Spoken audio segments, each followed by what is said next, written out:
离高考结束还有最后5分钟了，这个女孩似乎下定了决心。她用橡皮擦涂掉写好的答案，交了白卷。就在昨晚，她无意间看到了妈妈的聊天记录，一时难以接受的她纵身跳进下雨的泳池。不出所料，这个叫晨晨的女孩落榜了，要再复读1年。父母怎么也想不通，女儿为什么要在高考前1天跑去淋雨？为了阻止父母的争吵，她把心一横，我失恋了。我是因为失恋我才跑出去淋雨，然后我考砸了。你都没谈过恋爱，你失什么恋？好。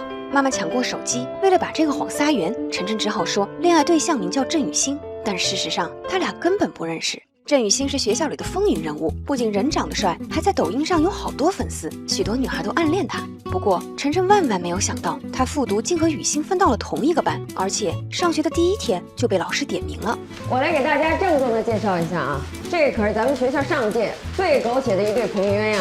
雨欣一脸懵逼，我啥时候多了个女朋友？趁着全班开始起哄，晨晨迅速逃离了现场。他本以为能躲得过初一，谁知一放学，雨欣早就在走廊里等着他了。晨晨本想向他道歉，没想到雨欣一点也不生气，因为他猜测一定是因为晨晨高考失利，向爸妈撒谎，拿他当挡箭牌。晨晨只好承认，没想到雨欣突然开心了起来。全校这么多人，为什么是我呀？是不是因为我好看？你不会暗恋我吧？遇到这么自恋的人，晨晨打算敬而远之。没想到这个男生死缠烂打，怎么甩也甩不掉。跑快了他跟着，跑慢了他又跟着，甚至全班所有的同学都给这对欢喜冤家让路。这么高调的结果是，他们又被叫到了办公室训话。可是这一次，原本阳光又爱笑的雨欣，却当着晨晨和老师的面忍不住哭了。人家已经告诉你，人家不喜欢你了，你干嘛非得天天缠着人家呀？你那样做只会显得你很幼稚。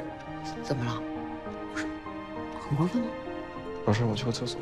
晨晨这才发现，原来雨欣也有难以言说的苦衷。两人一拍即合，打算假戏真做，干脆就来个恋爱官宣，还拍下来发到了抖音上。这下家长群炸锅了，晨晨妈妈也亲自跑到学校兴师问罪。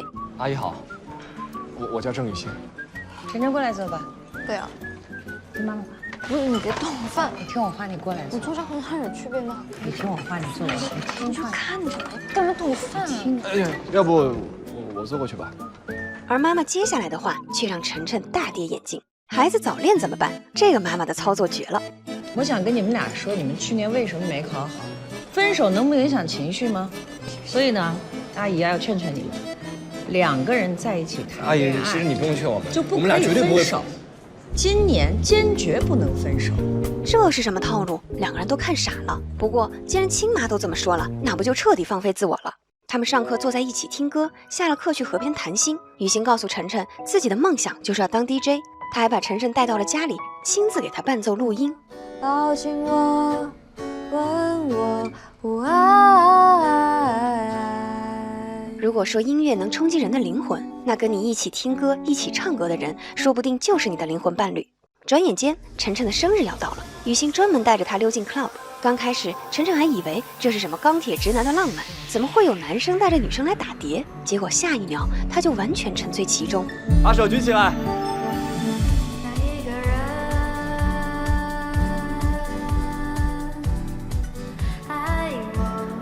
这正是那晚他们一起唱的歌，独一无二，世上仅此一份。在音乐中，晨晨的内心渐渐清晰。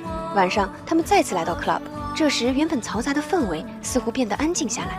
一切都刚刚好，可是，在最后一刻，雨欣却躲开了。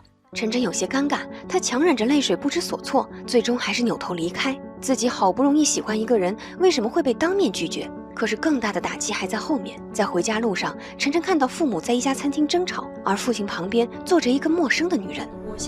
我每天要跟他演戏，你知道吗？我就已经很尴尬了。我也在演戏啊。在18岁生日那天，晨晨终于明白，不论自己接不接受，父母都已经拥有了新的生活。他回头去找雨欣，两人喝得酩酊大醉，于是他们做出了一个冲动的决定，来一场说走就走的旅行，去三亚参加盛大的电音节。可能是压抑太久的原因，他们肆意的狂欢着，但他们还不知道自己的离家出走已经掀起了轩然大波。家长们被请到学校，他们俩都面临着被退学的处分。这是一场张力极大的戏，郝蕾几乎没说台词，却贡献了最动人的表演。真话就是我去年就知道你和我爸已经离婚很久了，你们不想告诉我你们离婚了，就是怕影响我高考。我是故意搞砸的，我其实都写完了，我就是觉得多出来的那一年，你们会不会复合呢？我不想在你们2个人中间选一个。妈妈，我不想你和爸爸再为了我撒谎，我也不想郑雨欣再撒谎。有人说这是近年来最好的青春片，对于我而言，看到这部电影是莫大的惊喜。一是因为演员的演技出色，比如郝蕾演出了一个最酷的妈妈，看似强势，其实温情。面对女儿的早恋，她既大度又幽默；面对世俗的压力，她能支持女儿的勇敢。二是因为剧情的走向不落俗套，处处有伏笔和反转，意料之外又在情理之中，却不会看到一半就猜到结局。比如2人离家出走，跑到三亚去了音乐节，在喧嚣的人群中，晨晨终于告诉了雨欣她的秘密。猜对了，我从高2的时候就开始喜欢。原来这份暗恋持续了整整3年。晨晨看着雨欣，她笑了也哭了，她终于学会接受，也终于释然了。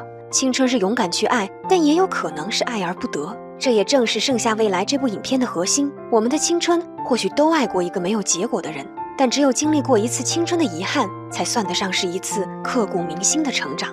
盛夏未来以晨晨的谎言开端，以他的表白结束。而在电影中，你可以发现许多学生时代的小细节，比如上课用蓝牙耳机听歌，绯闻情侣有同学的起哄等等。结尾2个人是否在一起已经变得不重要了，因为这就是一段不可磨灭的青春往事。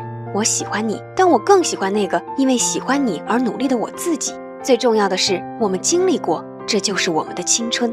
但你放心，即便知道了这些剧情，也非常值得去影院观看。因为这个片子最大的优点就在于它所表达的情感细腻，另外音乐也特别有氛围感，看一次电影就像参加了一次电音节。盛夏未来目前正在热映，一起来影院感受青春吧。